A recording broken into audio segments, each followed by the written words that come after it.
से आज़ाद कराने की तदाबीर ज़हनों में गर्दिश नहीं करती? क्यों नहीं? हज़रत टीपू सुल्तान का नाम सुनते ही हिम्मत व जवामर्दी, बहादुरी और वफादारी जिसमें तस्वुर के सामने रख करने लगती है।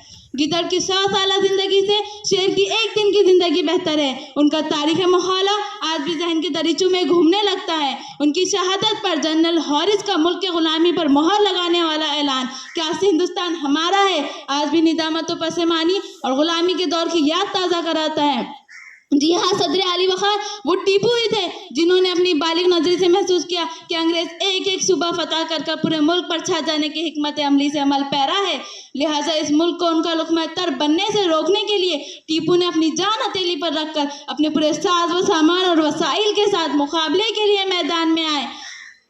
अंग्रेज़ों को इस नापाक मकसद में कामयाब होने से रोकने के लिए टीपू ने राजा और नवाबों को भी आमदा किया। बैनुल अक़वामी सतह पर फ्रांस, तुर्की, ईरान और दूसरे ममालिक के सरबराहान के नाम खतूत लिखकर बरतानवी साम्राज्य को ताराज करने की कोशिश की, लेकिन ज़मीर फरोशों और मिल्लत फरोशों ने किए कराए पर पानी फेर दिया।